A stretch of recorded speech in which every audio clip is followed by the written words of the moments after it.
Well, I'm sure you're asking yourself, why would anybody buy a car and then cut the thing in half and tear it all apart and get rid of all these parts and put all new parts back on it? I guess I asked myself that same question 18 years ago. But anyway, I just wanted to give everybody an update on what I'm doing with the Roadster here. I don't think it could be called the former Roach Rod anymore, since there's actually no Roach Rod parts on it. So my plan kind of all along was to recreate the Roach Rod, and I'll be showing you some parts that I purchased, over the years with the thought of doing that. It included a couple of 23T coupes, which the original Roach Rod was built out of. I have a bunch of panels, gonna pick through and find the best ones. And my initial idea was that, I had so much fun building that car and so much fun driving it that I wanted to, recreate it.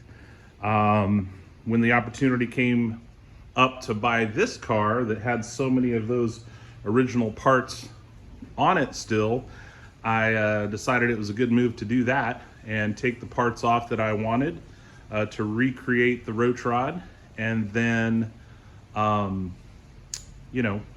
put this car back whole and then sell it, and then go ahead and recreate the Roachy. So anyway, I just wanted to show you kind of what I'm up to doing here. Here's the motor. The motor is going to stay with the Roadster. I actually have pretty much the same exact motor that's all brand new, but it has, forged pistons instead of the Hypertectic and a hydraulic roller cam.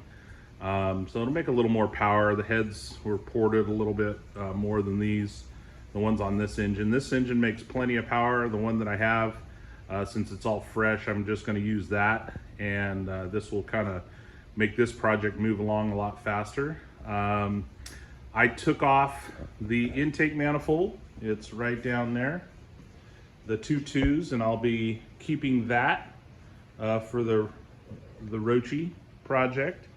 And I have a 2.4 manifold Edelbrock with some vintage, early AFBs that I'll be putting on it to kind of keep a 60s feel to it, or make it a 60s feel instead of whatever it was before, and keep the manifolds on it. I have some ram's horns that I'll use on the new car that are the bigger 2.5-inch dumps. And down below you'll see there's a new 5567 bell housing that I'll be putting into this car. I kept the Wedge Engineering bell housing that was original to the Roach Rod.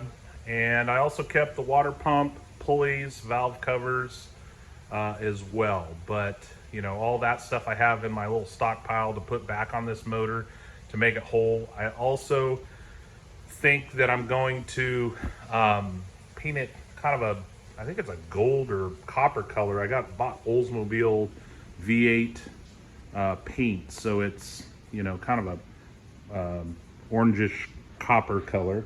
I also kept the numbers off of the back, so I popped those off, and I'll be putting them on the new engine. But right here is where I had JB welded the engine numbers from the original 283, and then I also used JB weld, incidentally, to recreate the casting here to make these look like early power pack heads instead of the camel hump heads that they are. Little sleuthing there, but that's that's just a tidbit, but I do have that. Here's the original wishbone that came out of the Roach Rod that I'll be keeping, and here are some 36 wishbones that I cut down, and I have a yoke. And kind of a cool thing here, when I built this car, I had over here a piece of my friend Tom Metler's dad's car. This was off of that 63 Dodge Polara that I built for him, the red one that many of you have seen. And so you know, this came off of the old ladder bars. This was actually part of the old ladder bars off of that car that I repurposed. And then in this bucket, I don't know if it's so far down on the bottom. I think it is now. But I actually have a piece of, I can reach down here and grab it. Actually, I think I have another piece over here. So I have a piece of the original, the original ladder bar. So here's another chunk of that ladder bar. Same part that I used here that I was drilled and tapped on the end of the ladder bar. This one, it looks like I've been hammering on it, but I got another piece just like this that hasn't been beat on that is the same, off of the same ladder bar that this was. And I'll probably get a new Heim joint for this car and the other ones, since they do, you know, they do wear out. Other things on the front, you know, I'm keeping the Roachy grill for the new project. Here it is. And there's the grill insert and the grill. So that's a keeper, keeping the whole complete front end. Generator, and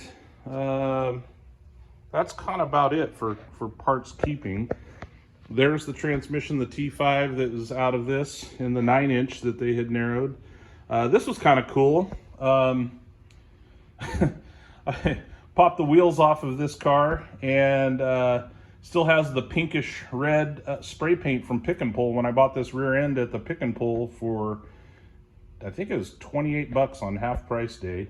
But apparently they didn't clean that up or anything. It's still rusty and got the spray paint from Pick and Pull on it. So that's kind of a little bit of history. I also have some very nice 60s wheels that I'll be putting on this. And before you guys go, ugh, they're, you know, they're original 60s American racing wheels, 15.6s all the way around. I'll paint the centers probably a light silverish gold color, and have the outside of the rim polished, the lip polished, and painted spokes. I also got some bias ply. I believe they're L78s for the back. They're narrow, tall and narrow, so it'll have the look. It'll have a good look to it with those and the black car. I think it'll look really good. Here's a grill shell I got from my friend Terry Bell, original 32 shell that was sectioned. I don't know how much it was sectioned, maybe a few inches, but they did a pretty good job. And there you can see the weld on it. Really nice grill shell. I got to pound one dent out of it, and then I'll be painting it black along with the frame rails. I had to relocate because of the axle that I'm going to be running. It's a dropped axle, so the cross member is not as deep or high on this go around with the car. So I had to relocate the wishbone mount to keep them somewhat level. And so I'll be filling that hole and repainting the side rails. The side rails have a lot of 36 grit scratches in them.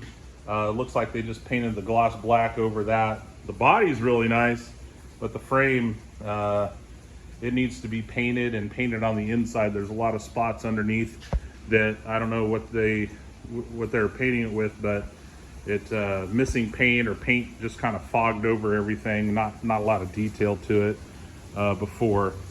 So another little problem I got to work out is right here. This is with the steering box centered. The pitman arm is leaning forward, so I don't know what this box is out of, if it's a Mustang or something, but originally I used a Dodge and worked the splines so I could have the pitman arm pointing down in the centered position. So I got to figure out what's up with that. And yeah, here's the front axle. It's like I want to say chassis engineering, old, you know, 70s front axle. Split Model A wishbones, mono leaf springs, so it'll look good. I have some F100 brakes. I'm going to put all new brakes on it, since the brakes were from the Roach Rod era, and they were kind of right. Front was oiled down way back when, and and it looks like it's still oiled down. So I'm going to put all new brakes on the car. And so and all these parts will be powder coated, semi-gloss black. It'll look real nice, real detailed. And then the frame will be gloss black, and the grill shell gloss black. I need to find an insert. If anybody out there has a grill insert they'd be willing to sell me, hit me up. It can have the crank hole or not. I got a crank hole for an original shell, so I can put that in it and shorten it myself. But I just want a nice one, not one of the cheap Chinese ones. As far as the frame goes, I think the other half is in the shed already, but I did splice the new frame rails on. I put the taper on it, continued the taper from here to the front. I used the SoCal headlight mounts and combo shock mount, and then made these little mounts. I actually used a Hurst mount upside down, so you'll have to see that when I get that on here. I'll show you guys. And also we got here just a plate system. I made this cross member out of some box tubing, and I used my buddy Mark turned some little bungs down. I welded them on, and the plate just bolts up, sandwiches up underneath, and looks really nice. So anyway, a lot to do, but we'll get it done and keep you guys all posted on it. And of course, when I start in on the new Roachy, I don't know what to call it. I think it's going to be called the Roachy, since it's not really the Roach Rod, but it'll have a lot of the original parts from the original car on it. And you know, I'm sure it'll be pretty cool, at least cool to me. Hopefully you guys like it as well. All right, thanks for watching.